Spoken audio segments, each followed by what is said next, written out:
అనుకున్నంత అయింది.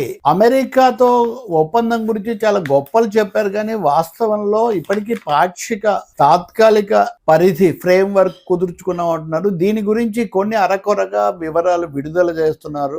Devil in the details అంటారు కదా, అసలు రహస్యం వివరాల్లో ఉంటుంది. ఆ వివరాలు ఇప్పటికి వచ్చిన మేరకు చూస్తే కూడా చాలా ఆందోళన కలిగిస్తున్నాయి. దీని మీద ప్రతిపక్షాలు విమర్శ చేస్తున్న కొద్దిగా దాన్ని కాపాడడం కోసం వాణిజ్య శాఖ మంత్రి పీయూష్ గోయల్ అదంతా భారం తన్నెత్తినేసుకున్నాడు. విదేశాంగ మంత్రి జయశంకర్ దగ్గర ఏదో అడిగితే అవన్నీ మీరు పీయూష్ గోయల్ని అడగండి అని ఆయన అన్నారు. పీయూష్ గోయల్ ఏమో ఆయన ఒకటే చెప్తున్నారు, అమెరికాతో భారతదేశంతో ఒప్పందం కుదుర్చుకున్నప్పుడు మనం ఎవరితో అండి పోల్చుకోవాలి? అమెరికాతో కదా. అమెరికాకు లాభమా మనకు లాభమా, మన మీద భారం ఏంటని ఆయన చైనాతో పోలుస్తున్నారు ఎంతసేపటి. చైనా అయితే 35% టారిఫ్లు ఉంటాయి, అదే మనకు 18%. కాబట్టి చైనా కంటే మనకు చాలా మంచిది. అంటే చైనా ఇండియాల మధ్య పోటీ. అమెరికా దాన్ని లాభం కోసం ఉపయోగించుకుంటుందా? దానికి మన ప్రభుత్వం, మన కేంద్రం, మరి ముఖ్యంగా మోదీ గారు అనుమతిస్తారా? చాలా ఇప్పటికి అందిన వివరాల ప్రకారం ఇదే పీయూష్ గోయల్ బల్ల గుద్ది చెప్పారు, వ్యవసాయ ఉత్పత్తులు మేము మినహాయిస్తున్నాము, వ్యవసాయానికి ఏమాత్రం తగలనివ్వమని. కానీ చాలా స్పష్టంగా ఈ కొత్త ఒప్పందంలో మీరు చూడండి, even according to the partial information available in the public domain, the Indian government has agreed not to levy any zero tariff on US exports of fruits, cotton, tree nuts, soybean oil and certain other food and agricultural products. ఇంకా చూడండి, ఇవే కదా, soybean మీద ఉండదు, లేకపోతే పళ్ళ మీద ఉండదని నిన్న కూడా చెప్పాను నేను.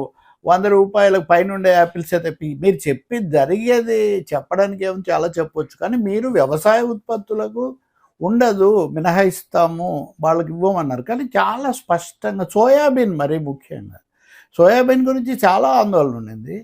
ఇది మన రైతులను చాలా నేరుగా ప్రత్యక్షంగా దెబ్బతీస్తుంది. ఇప్పటికే న్యూజిలాండ్ లాంటి దేశాలు ఈ ఒప్పందంతో జీవనోపాధి ఘోరంగా దెబ్బతినిపోతుంది. పత్తి రైతులు ఇప్పటికే చాలా వ్యవసాయ ఖర్చులు పెరిగిపోయి చాలా బాధల పాలవుతున్నటువంటి పత్తి రైతులు ఈ దిగుమతుల తాకిడికి దెబ్బతినిపోతారు. వ్యవసాయ సంక్షోభం ఇంకా పెరుగుతుంది. ఇంకా ఇంతే కాదు, ఆహార సరుకులు, వ్యవసాయ ఆధారిత ఉత్పత్తులు, వీటి మీద కూడా తలుపులు తెరవడానికి భారత ప్రభుత్వం ఒత్తిడికి లోనై ఒప్పుకుంది అని చెప్తూ ఉన్నారు చాలా స్పష్టంగా. ఇంకొకటేమో వాళ్ళ టారిఫ్లు తీసేస్తే సరే, మన రైతులకు ఇస్తున్న సబ్సిడీలు తీసేయాలని ప్రపంచ బ్యాంకు పెట్టిన అతిపెద్ద షరతు అదే కదా. వ్యవసాయానికి మీరు సబ్సిడీలు ఇస్తారు, ఇది మా ఒప్పందానికి విరుద్ధం అని. నిజానికి ప్రపంచ బ్యాంక్ అనుమతించిన దాంట్లో 39% మటుకే మన దేశంలో సబ్సిడీలు ఇస్తున్నారు. అవి కూడా మన ప్రభుత్వాలు ఎంత అరకొరగా ఇష్టానుసారం ఇస్తాయో మనకు బాగా తెలుసు. అదే అమెరికా విషయానికి వస్తే వాళ్ళు చాలా భారీ ఎత్తున ఇస్తారు. అసలు వ్యవసాయం చేయకపోతే కూడా వాళ్ళు సబ్సిడీ ఇస్తారు. దాన్ని వ్యవసాయ సబ్సిడీ అనరు, ఎందుకంటే ఆ పేరుతో ఇవ్వరు కదా. కాబట్టి భారతదేశంలో వ్యవసాయాన్ని దెబ్బతీయడానికి ఆ దిగుమతులు భారీగా వచ్చి పడడమే కాకుండా వ్యవసాయానికి ప్రభుత్వం ఇస్తున్న సబ్సిడీలు కూడా ఇప్పుడు కోత పడతాయి. కొన్ని అయితే అసలు మొత్తంగా ఎత్తేయాల్సి వస్తుంది, లేకపోతే అమెరికా ఒప్పుకోదు. అక్కడి నుంచి చాలా సబ్సిడీతో, చాలా సౌకర్యాలతో వస్తున్నటువంటి అమెరికా వ్యవసాయోత్పత్తులతో మన రైతులు పోటీ పడాల్సి వస్తుంది. ఇంకా వాణిజ్య ఒప్పందం అయితే పెద్ద దెబ్బ లాంటిదే. అసలు వాళ్ళు మన విధానాలను శాసిస్తున్నారు. మనం రష్యా నుంచి చమురు కొనకూడదని, మనకు రష్యా నుంచి చమురు చాలా చౌకగా వచ్చింది. అంటే 500% టారిఫ్ వేస్తే కూడా మనం తెచ్చుకున్నాం. అంటే ఎంత చౌకగా ఉండాలో మీరు ఊహించండి. ఇప్పుడు అది మీరు తెచ్చుకోకూడదు అని వాళ్ళు శాసిస్తే ఆ షరతుకు మనం ఒప్పుకున్నాం. ఇంకా భారతదేశం యొక్క సార్వభౌమత్వం ఏమైంది? మనము మామూలు మనుషులం కూడా ఎక్కడ ఏది కొంటాము, ఏది తింటాము, ఎవరిని పలకరిస్తాము, నా నిర్ణయం నాది, నా ఇష్టం నాది అంటాం. కానీ ఇక్కడ ఇంత పెద్ద 140 కోట్ల దేశం ట్రంప్ శాసించాడని చెప్పి రష్యా దగ్గర చమురు కొనము అని, వెనిజులా దగ్గర మీరు అమ్మే చమురు కొంటాము అని.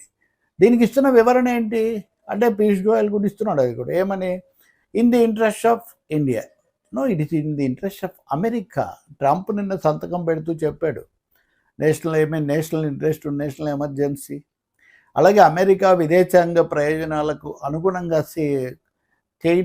సింక్ చేసుకోవడానికి ఇండియా ఒప్పుకుందని. కాబట్టి ఎప్పుడైతే మనం దీనికి ఒప్పుకున్నామో భారతదేశం యొక్క సార్వభౌమత్వం కాస్త దెబ్బతినిపోతూ ఉంది అని. అలాగే రక్షణ ఉత్పత్తులు కూడా అమెరికా దగ్గర కొనడానికి మనం ఈ ఒప్పందంలో అంగీకారానికి వచ్చాం. ఈ రక్షణ ఒప్పందాలు కూడా గతంలో అనుకుందే ఈ ఏరో మ్యానుఫ్యాక్చరింగ్, వైమానిక పరికరాలు అవన్నీ అదానీ గారు పెట్టే కొత్త దీనికి చాలా అవసరం అవుతుందన్నమాట. అందువల్ల ఇప్పుడు చేయాల్సింది ఏంటంటే, ఒకటి పారదర్శకంగా దీనికి సంబంధించిన వివరాలన్నీ చెప్పాలి. రెండవది ఎట్టి పరిస్థితుల్లో కూడా ఈ విధమైన లొంగుబాటును సహించకూడదు. మూడవది ఈ విషయాలు ఎక్కడ పార్లమెంట్లో చర్చకు వస్తాయో అని దాన్ని పక్కకు తోయటం కోసం రాహుల్ గాంధీ అది మాట్లాడాడు, ఇది మాట్లాడాడని, లేకపోతే ప్రధానమంత్రి మీద దాడి చేస్తున్నారని. ప్రధానమంత్రి మీద దాడి, ఆయన ఖాళీ కుర్చీ దగ్గరికి వెళ్ళి ట్రెజరీ బెంచెస్లో ముందే ప్రధాని కుర్చీ ఉంటుంది, చైర్ ఉంటుంది, అదే సీట్, అక్కడికి వెళ్ళి చెప్తే ప్రధాని మీద దాడి అని, మీరు రావద్దని నేనే చెప్పానని స్పీకర్ ఓం బిర్లా చెప్తారు. ఇంకా మనం ఏం చెప్తామండి? రాజ్యసభలో మాట్లాడతారు ప్రధాని, ఏం మాట్లాడతారు? మనం చాలా స్థిరంగా ఉన్నాం కాబట్టి అన్ని దేశాలు మనతో ఒప్పందం కుదుర్చుకుంటున్నాయి, ఇప్పుడు 6 దేశాలు కుదుర్చుకున్నాయని పీయూష్ గోయల్ కూడా చెప్తున్నారు. At whose cost, and what terms, అది చాలా ముఖ్యం. ఒప్పందాలు కుదుర్చుకోవడం ఏముంది, మనం తల వంచితే ఎవరైనా వాళ్ళు చెప్పింది. ఇప్పుడు ట్రంప్ చెప్తున్నారు కదా, అంతకుముందు ఏమన్నారు?